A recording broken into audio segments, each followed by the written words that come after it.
So hello to everyone who's attending this this live stream.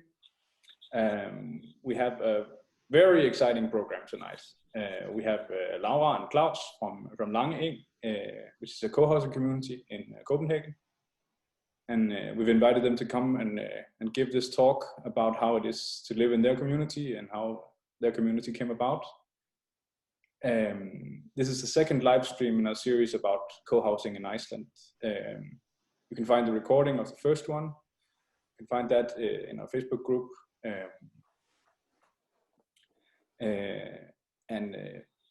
Yeah, that's a stream on sort of the general like what is co-housing and our sort of take on this. So some quick information to the people who haven't seen the video and doesn't know about our group, but just follow this stream and or the recording afterwards and watching it. We're a small group of individuals who have been laying some groundwork on establishing a co-housing community in Reykjavik. Yeah, a co-housing community is a housing form where people live close together in intentional community. So the community that we're interested in establishing is after the Danish bofællesskabs model, I think I can say, where everyone has their private home, but it's centered around a common core. This can be a common idea like sharing stuff, eating together, sharing a certain lifestyle like sustainable living or something in that sense. It could basically be anything. It could be just sharing the goal of building a dwelling together, a house together. So it's very important for us that this is something that's going to be created for and by the people who is going to live there, and which will allow for a great deal of influence in both the private house and sort of the community around it. So you can watch the other stream to get a little bit more of a feeling for what it is that we have in mind. But this is very early in the process, and we really encourage people to come on and start the discussion and just yeah, build this together with us. So we've looked into the possibilities a bit of establishing this here in Iceland, in Reykjavik and in Icelandic society, and we really believe that this will fit very well in here, and it will be a great asset for those who will end up living in it. It's never been done in Iceland before, not like this. So we need all the help we can get, and all the people we can get behind this will give it more weight. And we think that if we can collect a sizable group for this, then we can, because it's the first one of this kind, we can get some wind in this and actually get off the ground. So we hope that with these streaming events, unfortunately we can't meet in person these days, so we're doing these streaming events, and we hope that we can collect some people in our umræðu group, Kjarnasamfelag Reykjavikur. You can find the group on our Facebook page.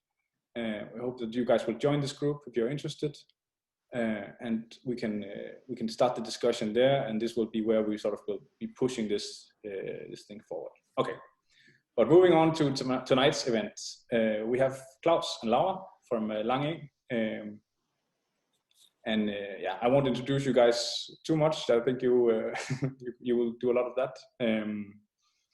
I just want to mention that for any questions to the presentation to Lange, you're very, very welcome to just write questions in the Q&A in Zoom, and we'll try to moderate them and throw them in if it fits, or otherwise we'll have a Q&A session in the end. I will pass the spotlight on to Laura, and we'll get going. Hello, yeah, my name is Laura, and I'll be guiding you through our co-housing community, Lange. I have a lot of slides, and afterwards, me and Klaus, we will answer all your questions, if you have some, hopefully. We don't have that much time tonight, but I have a lot of slides, so I'll just go through them very quickly. I'll tell you a little bit who we are, and then I'll kind of take you on a tour through our community, so you'll just get a feeling of what it's like here if you don't really know what co-housing is. So now I'll put up the slideshow here. Yeah, this is a view in the inner court. It's actually a few years ago. The trees are more grown now. But as you can see, it's this big structure centered around a courtyard in the middle. We are 200 people in 54 housing units. And then we also have a common house, a rather large common house, 600 square meters. And we're all privately owned homes. And half is children. That's maybe quite, it's not only families who live here, it's also singles and elder couples and stuff like that, but a lot of children. Like you see here. Can you see it for all the, can you see the text? It's okay? Okay. I'll just go through it quite briefly, so we don't, otherwise it'll take really long time. But we're self-organized. We don't have any employees. We have 6 weekly communal dinners, and we make all the food ourselves. We take care of most maintenance and the gardening and everything. We're kind of, everybody has to be in the STEM group who does the daily chores, like cooking and cleaning, and a core group who is doing all the other kind of works, you know, and it can be anything. So we do everything ourselves, and everybody has to participate. And it takes around 1 hour per week for the core groups. But it's of course spread all over the weeks or the months during the year, and it takes around 4 or 6 hours a month to do your chores in cooking and cleaning in the common house. And everybody has to participate, yeah. This is our dining room, and this is one night we were having a shark for dinner. Everyone who cooks, they can decide for themselves what they're going to make for dinner. And you can decide if you want to eat at home or eat in the common house. And everything is very flexible, and like all the work we do, we don't have to discuss so much about deciding. People are entitled to do within their assignment. They are entitled to make a lot of decisions by themselves, so that way we keep up the motivation.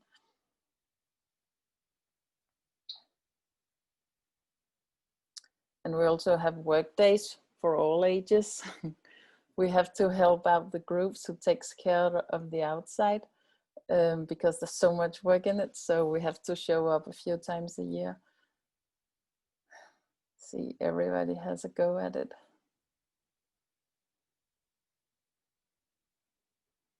This is the courtyard. And I also want to show you our intranet, because communication is really important. And also just to, very practical, here you can see we, our dinner, what we're having for dinner a certain night and the next night, and then you sign up and sign off, or try to sell your tickets if you want to, but everything is automated.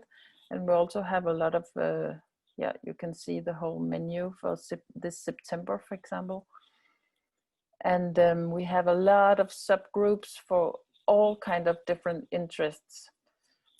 So we get together in not only doing all the chores and all the practical work, but also it can be yoga, baby music, a running group, knitting group, anything. And it just changes over the years all the time. Here you see we made we made a children's newspaper. It's been done a lot of times actually. It's very good. And game night and yeah, baby club. Every week there's a baby club meeting. In our common house we have 2 floors. And upstairs we have a kind of a cafe room. This is both from the cafe. Yeah, I just want to show this because it's quite funny. So many people can be really messy in the common house, but this is at a children's party, so it's even more messy, but it's pretty messy usually. And here's the cafe again. And this is just a big room we have called multi-hall, where you can do anything. Here's a yoga class and the cafe. And we also have a cinema with around, I think, 17 seats. And an activity room where you can just go crazy. This is at a party, jungle party, so it's also a little special.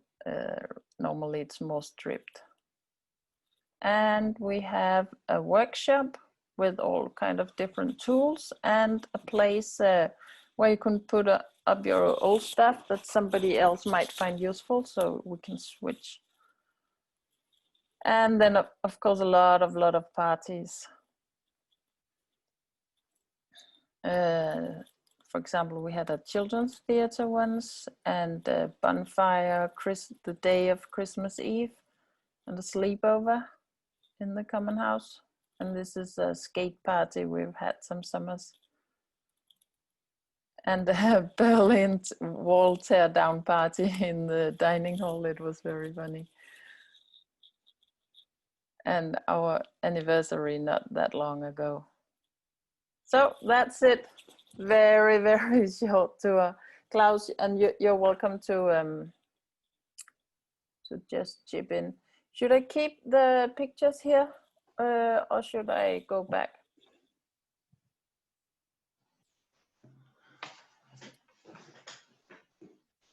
I'll just stop sharing and then we'll put it up again. Sure. Necessary. I think this was, if anything, was much of an appetizer for and a short view into what Lange is all about. So I think maybe just introduction to Lange, and I think most important is that you get to ask as many questions as possible regarding what our community is about, and it might be any question, whatever. So I think thanks for the presentation, Laura, and maybe if that's all right with you, Jesper, we just there are some questions here, Klaus. Go on straight on to the questions. Is that in the chat function? Yeah. Can you see the questions? Or the Q&A? You go into the Q&A.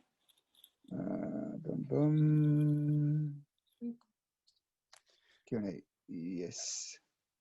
We can also just ask you the questions if that's okay. So you don't have to worry about this. Yeah. So Stena is asking, how has it been during Corona?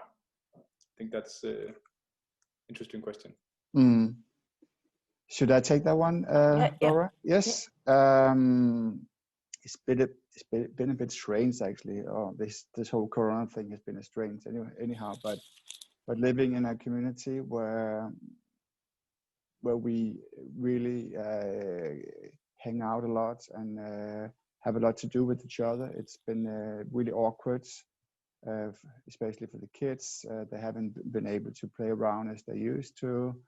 They've been forced to being in smaller groups. As for anyone in the community, our common dining in the common house has been cancelled. So all in all, it's been really strange. I don't know. Do you have anything to add, Laura? Yeah, we continued making dinner still 6 nights a week. We had a short period where we stopped, and then it was voluntary if people felt like they would or not, because normally it's actually not voluntary to participate in cooking. It's voluntary if you want to eat every day, but everybody has to chip in on all the meals, making the meals in the group. But now it's been voluntary, and also it was made voluntary again right now, because some people in Denmark, the restrictions right now is like you can only see 10 people outside your family, something like that. So you have to choose which one to see. But it's going on, and people just went up and took the home food home. So that's okay. But it's true. It's not like it's a solution to live in a co-housing community during a pandemic, because it's not like you feel less estranged, because you need to be isolated, and maybe you need to see other people. Certain other people than your neighbor. So it's a bit strange that you cannot really be together with your neighbor as much. There's one more question here from Rikke. She's asking, how do you accept new people into the community, or maybe if there's a waiting list or something about that? Yeah, I can answer that. I can start answering it. The whole community is open for anyone to buy in on a separate house. So we have this 54 separate houses, and it's possible for anyone to sell the house. We don't need acceptance of that, and it's possible for anyone to buy a house as well. It's typical. The typical thing is that people come here and they do it because they want something to do with their neighbors. They want to be a part of the community. So there's the social thing, and of course, when new people get to live here, we have families who have a certain task to take care of them, to invite them to their houses, to take special care for new families and new people who start to live here. So there's like a package for new people when they start living here. Yeah, actually, it's also because we're privately owned, so we are having our mortgages. The way we're having our mortgages in Denmark, it's like we cannot put restrictions on who is going to buy a certain house, because then it's not then the bank says, okay, but then it's not on market terms. You're not selling on market terms if there's restrictions, and then we cannot give you a normal loan. So we cannot really have restrictions with this way we own our houses. If it was andelsboliger, kind of what's it called, shared ownership, then it would be different. Then we could have this list, and it would be easier, because sometimes actually people, families, somebody gets divorced, or somebody gets a lot of children all of a sudden, and people need larger houses or smaller houses, and then it's really problematic, because then you have this urge of getting another kind of house out here, and you want to stay, and then there's maybe not a house for sale, or maybe there's 5 other families wanting to bid. And then we've had some, it's been really horrible sometimes, because people really wanted to stay, but they just couldn't get another house. And so they just needed to find a more appropriate house at another place. So it's a bit of a downside of this way of owning our houses. But you managed to bring in people that, kind of fit this community mindset. Yeah, what I always say that the structure, the layout of the whole structure of the building. It's kind of supports the purpose that we have this round building and everybody has equal access to the courtyard. So you cannot move in and pretend that you live in a row house, a normal row house far away from the common house maybe, and then just don't bother about all the things you have to participate in the community. You cannot do that when we're laid out like this. So I think it's a huge point. And Laura, I think as well, it wouldn't make sense either to move in here if you didn't want to join in on the social bit, because it is actually quite a bit more expensive living here. We do pay quite a bit of money into the common house as well.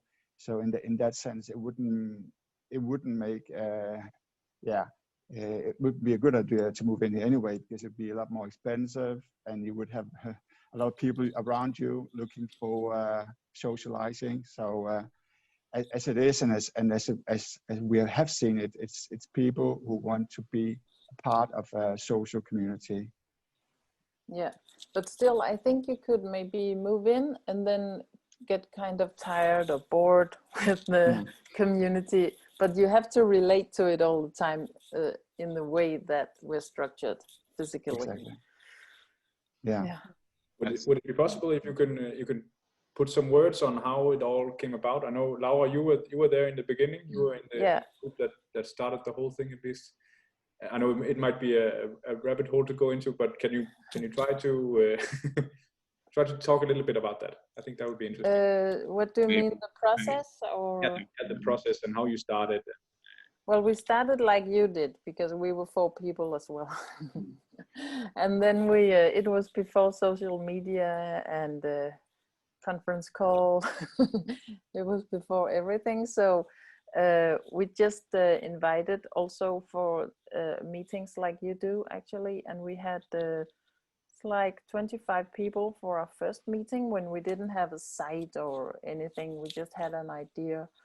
And only one family from that first meeting ended up moving in. And then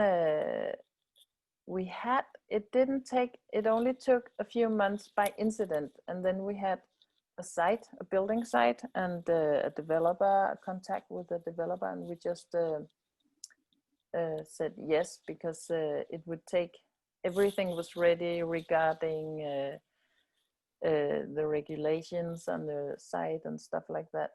So we were just ready to build 6 months, no, not build, but buy the ground and the project 6 months later. So we just agreed on it very quickly. So that was very quick, our process. And then we had, it took, oh, now I forgot. I think it took a few years. It took a year of planning and a year of building.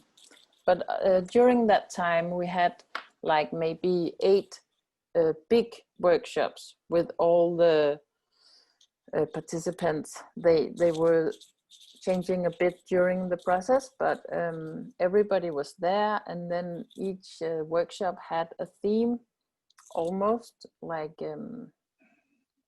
In the end, it was like internet and communications and eating. And in the beginning, of course, it was like just the big things. How should we structure the houses, and how the common house and stuff like that.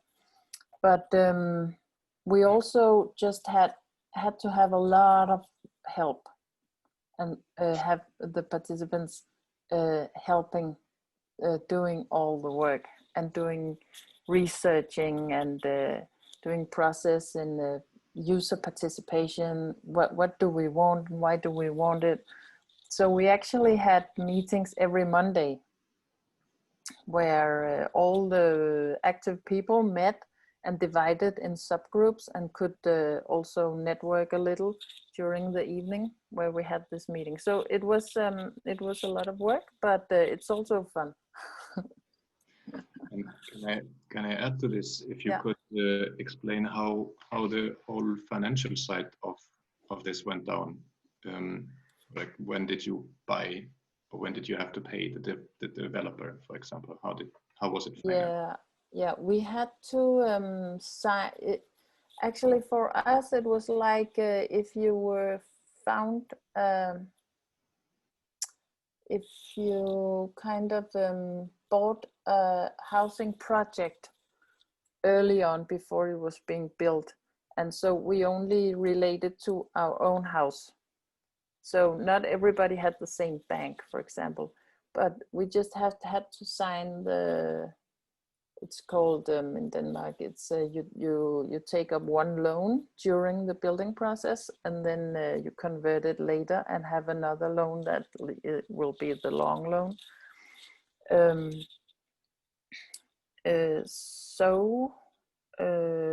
It's really complicated and special the way it was structured for us. So it's not really something anybody would copy ever, I think. But we had to we had actually only 5 months from we met the developer, who also was had the rights to build on the site and was going to be, it was kind of the site owner, and we were taking it over for them, and they were also building it for us. So it was a package solution, and we also wanted them to be a entrepreneur for everything, so we didn't have to negotiate with all the different firms building our house. But so after 5 months, we had to have all the houses sold. And so we had to had sketches for each house for people to show to their bank. And so take up loans in their bank, individual loans, everything. And then the common house, we just divided it by 54 units. So everybody bought 11 square meters in the common house. Okay. Can I ask one question? Yeah. When the house was built, did you already have families in every house? Or did you just build 54 apartments hoping somebody would buy in? Yeah, no, because then we needed to be all of us, because otherwise we couldn't buy the whole project. We couldn't buy the whole project if not every single house was kind of sold. We had to buy every single from the developer. Okay. Otherwise, we weren't paying our part of the agreement. Yeah. So we couldn't do that. Nobody was there to. We didn't have a kind of investor or anything. We just was single families. Can I ask Andrea? You had some questions. Did they get answered here? You can unmute your mic, perhaps. Yeah, Klaus, you need to answer this. How do you handle misagreements? That Reike asks. I think it all depends on what you mean about misagreements, because as it is, and from my point of view, we haven't had that many misagreements. We do have occasional big meetings where people can come up with whatever they want to quarrel or discuss in that context, but as such, we don't see a lot of misagreements.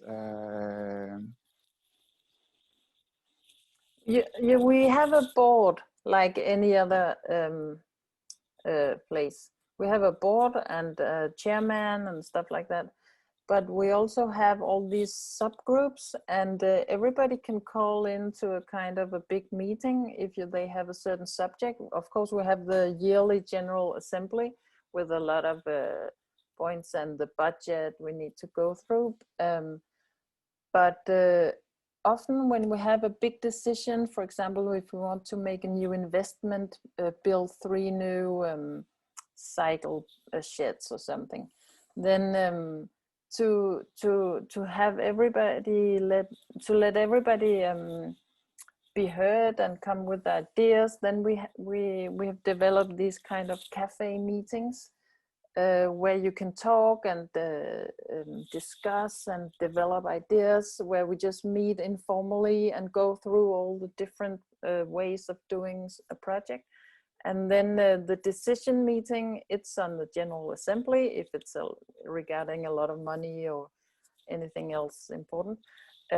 So we kind of separate it. So we shouldn't really have General Assembly meetings with a lot of heated discussion, because it should have been dealt earlier in a more relaxed way, and where there's time and option to make changes and stuff like that. So that's one thing. And also you just need to develop a good debate culture and kind of a good democracy culture, and it takes time to develop. You cannot just have it, and that's what you're doing now, where you're trying to get together and get people together, and you get to know each other, and everybody has to be certain that there's nobody's just in there for the power or manipulating and stuff like that. You need to have a to grow a good culture doing it, and then it will follow. I think it'll follow through over the years. And the funny thing is that this question actually tends to pop up when people don't know about co-housing sites, and of course 200 people or 100 adults and 100 children is a lot, but it does work out very well. And from outside, I can see that it must sound strange that we get along quite as we do, but we don't have that many misagreements. Yeah, I also think it's important that you cannot micromanage. So you need to let a lot of things go. Also, if you just need everything to be super duper tidy all the time, it's not gonna happen. So you got to be open-minded and large and just easygoing, because you cannot have everything perfect anyways. And so you just need to turn to some other people if you're feeling tired of another one for a period. You just say, okay, I'll just try and go over here. And that's funny, because it relates to this question: what do you think is a good size of a co-housing? Because normally co-housing communities is kind of maybe 20, 30 units, maybe less, 15. And we're so many, we're 54, but it's not something that we chose deliberately. It was just like on the site, you were able to build this this amount of houses, and we could first we thought about, okay, then we need to make 2 groups and make 2 common houses and 2 industrial kitchens and 2 dining halls, and it just seemed not very smart. So we just made it one big, and there are some good things about it. That, for example, that you don't need to love everybody extremely much, because you don't have to sit dining with them every night.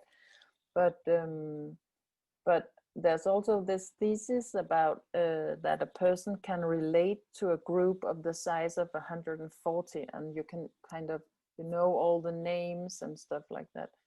And I think it's right. Maybe 140 is a better size. For example, the children will never be able to remember 200 people and all their names and stuff like that. And sometimes I've had periods where I knew all the names really well, because sometimes I'm actually not so good at names. But right now, because there's some new families, I don't know all the family members' names, of course. And you tend to know the ones with the children in the same age group as your own children and stuff like that. I also remember I didn't know it. Didn't know the occupation of all the grown-ups all the time, but I always knew where the children went to kindergarten and school. So you just focus on different things.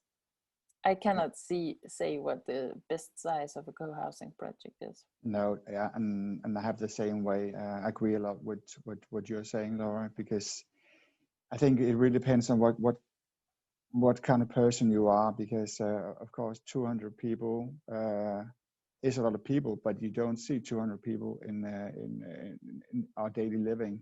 You maybe get to share and meet up with, I don't know, 2-3 different kind of families. And as you say, Laura, is the families that you connect with because they have children at the same age, or they have similar backgrounds. But of course, we know all the people who lives here, and we know more or less all the names as well. But of course, there's some certain people that we tend to talk more to than others. So I think it very much depends on what kind of person you are. And I think for a good size could also be 20 houses. I think 15, 20 houses could also be all right.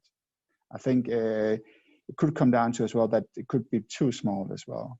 Because yeah, I think so too. Yeah. we are. I do like that we are that many, because then we have a possibility to do dinner six days a week. There's a lot of common work that we can share. It is a lot easier because we are that many. Yeah. But I don't know if I would recommend a similar size co-housing, because it is big, and it is big to start out with. Maybe another option would be maybe starting out with 20 houses and see what that looks like, and then maybe add on with more houses afterwards. That could be another option. And that has been seen in other co-housing sites as well. Like there's a place called Svalin near Roskilde, where they started out with Svalin 1, and now they have a Svalin 2, which are similar sized co-housing sites. There are around roughly 20 houses in each co-housing site. But do they have each one have a common house? No, yes, they do. They have a separate common houses. They do, but they do tend to do a lot of things together still. Yeah. Yeah. There's someone here asking about the democratic culture in your co-housing. So we just kind of, I guess, like how does it work? Decision making for any, yeah. Oh yeah, but we have like the core groups, they just have a lot of that. They're just autonomous, so they just run themselves. They have a budget, and then they decide for themselves, because but of course then the group has to decide within the group. And some groups are really small, so maybe it's easier to take decisions, I don't know. But and otherwise we have these two kind of ways. When we have to vote for big decisions, it depends whether it's regarding our building structure, for example. Then it's then you have one vote per house. No, am I wrong? You're right. I'm right. Yeah, and then regarding, for example, communal dinners, then every grown-up has a vote. Yeah. For example, and also economics, when sometimes we have a key that we calculate from, that is regarding how many square meters your house is, when it's regarding maintenance of the house itself, and when it's regarding just the expenses for the common house, just to keep it going, then it's for each grown-up person. And children are free, because yeah, so we kind of had two different ways of doing it. Is there a large span of the size of the dwellings? Is there some studio apartments and then big places as well? How is that sort of? Oh yeah, we didn't say that. The smallest one is 70 square meters with 2 bedrooms, and then we have 95 square meters, 150. 15, and then 130, and they have 2 bedrooms, 3, 4, 5 bedrooms, and we only have 6 of these, and I really don't have a count on these, but won't you say, Klaus, that there's not that many 95ers, right? Yeah, you're right. Yeah. But I don't know which we have most of, the big ones or the second biggest one. I think it's approximately the same. So the Okay, but 115 square meters and 113, roughly the same. Yeah. But it was actually only decided from who was on the waiting list and part of the project. That's the only thing that decided it. And then the number of units allowed in the regulations on the site. Do you have any guest rooms? No. No, we don't. No. But we do tend to lend out our. Let's say that I'm on a holiday, and Laura, she have family coming from Paris. Good example. Then she can borrow our flat while we are away. So we tend to share each other's houses and then each other's houses. It's quite easy to borrow a season. house if you need it. You just write out, and then you almost always get some options to choose from. And then people just borrow out their house when they're not there because they're on weekend or holiday or something, and then you borrow it. So it's a kind of a free Airbnb, and it's been working really well. But if you consider having guest rooms, then just also calculate a bit on how much it will cost everybody for those square meters, because then and how many can actually use it, make use of it and stuff like that. Try and see what is the real cost for doing it.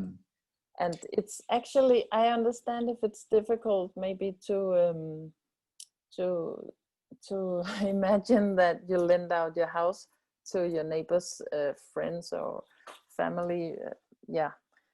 I totally understand, but for us it's just working. I can't explain why. And I think as it is with other co-housing sites, we have seen that there are co-housing sites that do have rooms for families or extra rooms, but it's especially the old co-housing sites, maybe a farm where they have like an extra barn or but I think when you build something new, it's a lot of extra money to put into extra guest rooms, so you really have to consider whether it's worth it. Yeah, just like Laura said. Yeah, there's a question about what kind of issues you see with the communities that get too small. I guess I don't know if you can relate to this. I can put some words on that, because the other way around, because when we are as big as we are, we can always look the other way and meet up with some other neighbors if we have some misagreements. But if you're too small, you really have to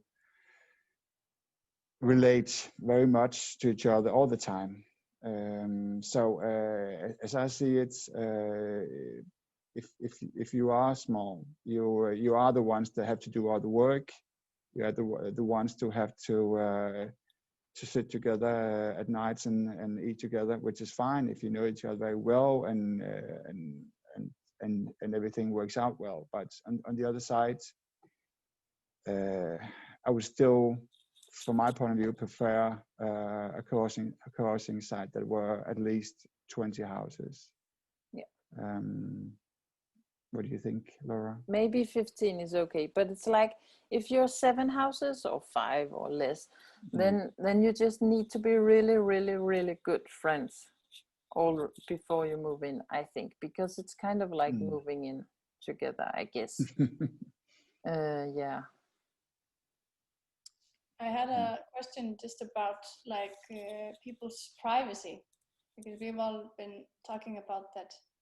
We all really like our own privacy, and we don't want to, sometimes I just want to have a day when I'm, not social and not have to, tell people where I'm going or something if I meet someone, Have you talked about that thing, or is that something, you can relate to, or?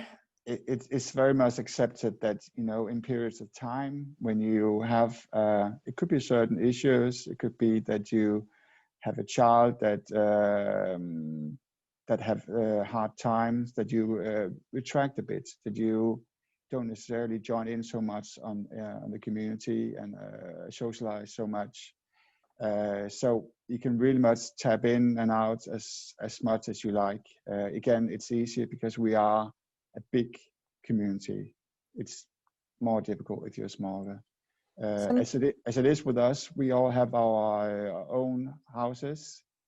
So it could be in a period that let's say my family had a period of time where we would retract ourselves from the community for a month or more. That could be fine, no problem.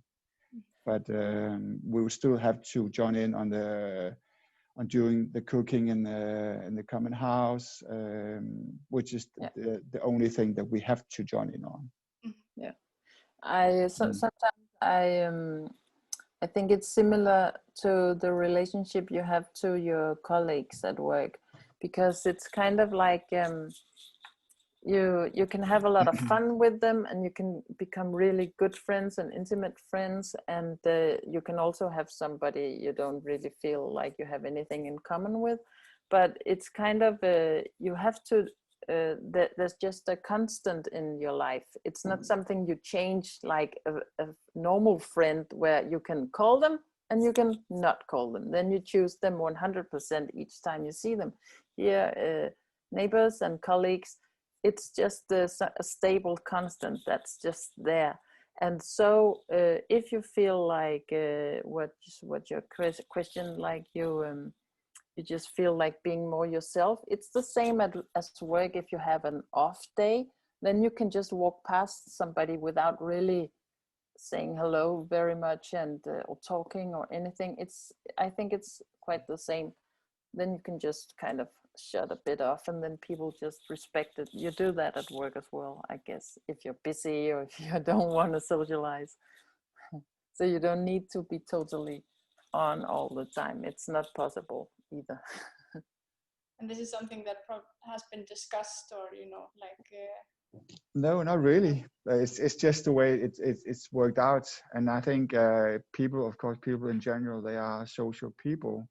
But of course, we have periods of time where we, for certain reasons, need to retract ourselves. And at least as we see it here, it works really well. And people accept that that you can have a hard time, or just a time where you need some time for yourself.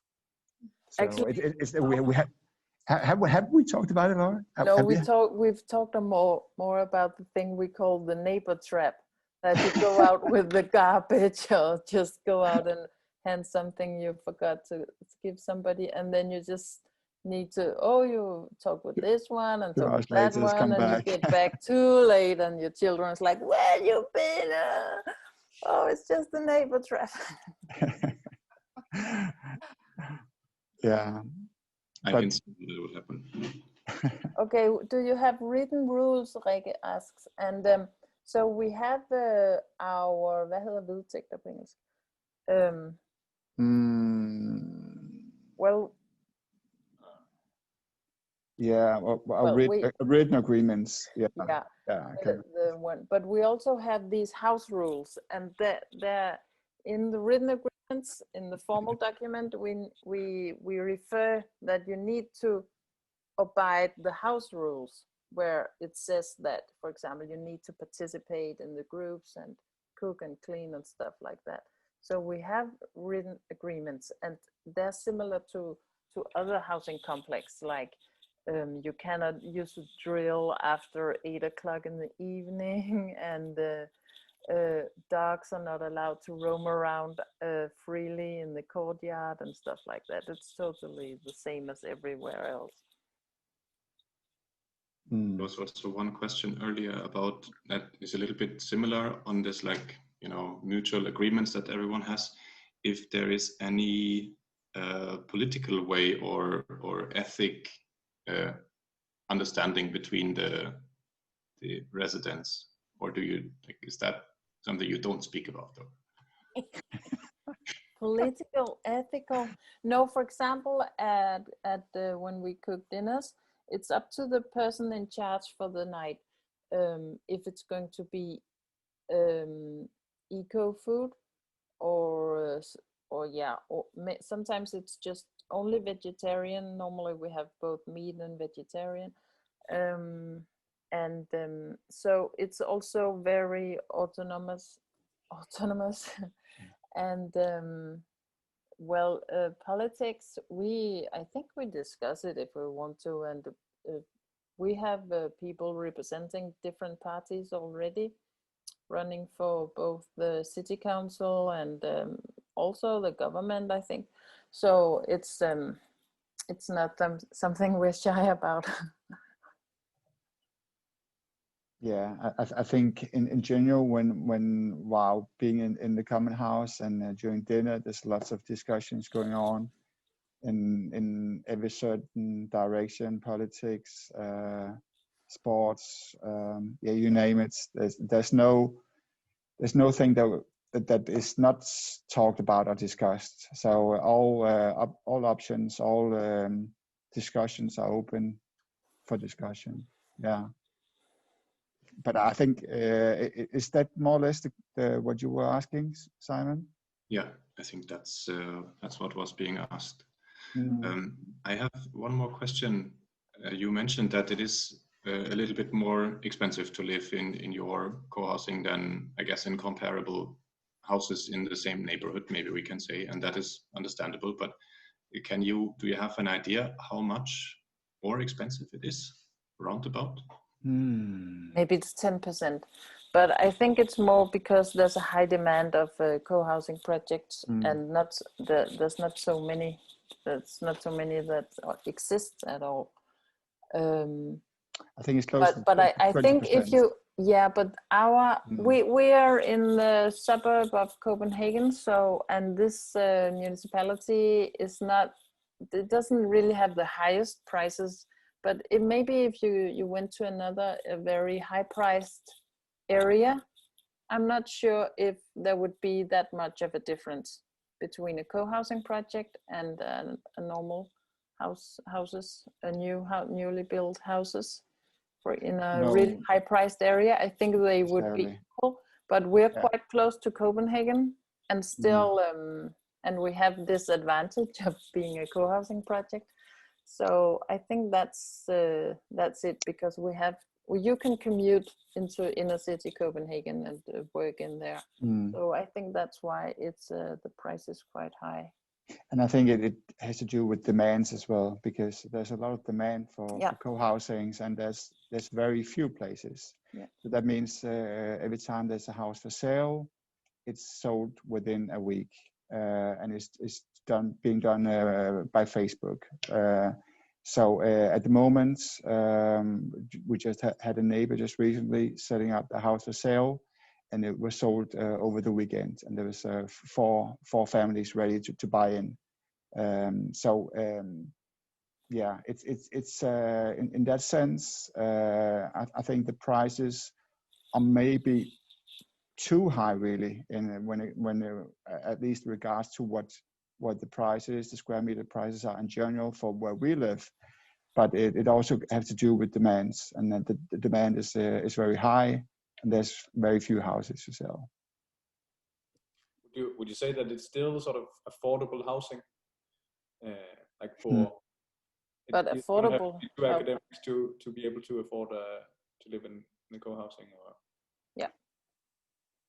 So your question, Jesper, is whether academics? You don't have to be too sort of, let's say, like who earns a high salary. It's not affordable because I think affordable is cheap, and so it's not. No, but privately owned houses around here is not really cheap, actually. Then you need kind of a rental, or we have some kind of social housing, a lot of that around here. It's not really, you cannot buy a house that close to Copenhagen if you have really low salaries. No, and I think we're at least when, as you are looking into building a new co-housing sites, you probably just have to relate to what are the square meter prices in that area, and then you had to add on a common house and some extra space around. In that sense, I don't think you necessarily need to think as it have to cost a lot more, not necessarily, but because where we are living at the square meters prices and the places near Copenhagen just means that the prices are quite high. At least here they are, and the demand. It is of course a general problem everywhere. We are not exempt from that here. Okay. There is one more question. Maybe we should conclude it then, or yeah. I'm at least calling for everyone to write their questions if you have any more. Yeah. If you share information and experience with other co-housing projects and support each other. Well, actually, we just joined a new organization of co-housing communities in Denmark, and it's only a few years old actually, and we just joined it, and yeah, so that was quite nice, but it's just very recent, and then it's not like we haven't really done anything very organized, but they have a web page and a Facebook group, and we're part of that. But it's not, I think, because I'm interested in it, so I think it's very interesting what all the other ones are doing, but most people here don't like, it's not a part of their identity that they live here. It's just the way they live, and it's nice and stuff like that. It's not something really huge. So they are not that interested in it, really, I think so. Yeah, and I agree very much with you, Laura, because I do have interest as well, and I do have interests when people like you, you know, when you come by or you ride and you want to have a tour at our co-housing site, or you want to start up a new co-housing like you do, I think it's just very good to participate and help you as much as possible. And we have people from all over the world, from the US, from Australia, from New Zealand, from England. We have a lot of groups, architect groups, student groups coming around. There's a lot, Laura and I, who do the tours here. But of course we do it because, or at least I do it because I think it's a very good way of living. And it's something that I want to share with other people. And in that sense, it just, it makes very good sense to live in a co-housing site, because it's good for my children to live here, to be brought up in a place like this with a lot of other children, free possibilities to join in and to walk in next door at Laura's house or wherever. It's a very free way of growing up for children and adults as well, really. So I don't know, what was the question? Doesn't really matter. I think that was the perfect, you know, yeah. the perfect pep talk here to see us off, and maybe that's just a really good chance for us to say thank you very much for you know, giving this presentation and answering all of our questions, and yeah, for the guidance and sharing with us. That's amazing. Yes, but do you want to say some final words here? Yeah, sure. Yeah, thanks again. We're really grateful of your presentation and your words and your inspiration and help. Hopefully we'll reach out to you once again when we have everything rolling. I think we have a lot more to learn from you guys. And maybe I went to visit Lange in the summer, and hopefully some more of us people can, if we drop by Copenhagen at some point, come check it out. It's really an amazing place, I think. Please do. Please do. Yeah. So yeah, I would just want to add that this is number 2 of these streaming events of 3. So in 2 weeks' time, we will have another streaming event where we will try to look a bit forward and look a bit more in depth to our project and our vision. So trying to get a little bit closer and try to sketch out maybe a process forward, that how we think it could be. So hopefully this next one will be a little bit more interactive with everyone participating, even though there was some really, really great questions here today. So for anyone listening, for anyone, I really hope that you want to join this Kjarnasamfelag Reykjavikur group. You can find it on the Facebook page. And like I said, this is where the fun stuff is going to happen going forward. So join the Facebook group and join this, just like the page. So there's both the page, which is called Kjarnasamfelag Reykjavikur, and then this Kjarnasamfelag Reykjavikur or discussion group. Okay, I think that was it. Thank you. Thank you. Good luck. Thank you. Good luck. Have a good night. Everyone. Bye-bye. Bye. Bye.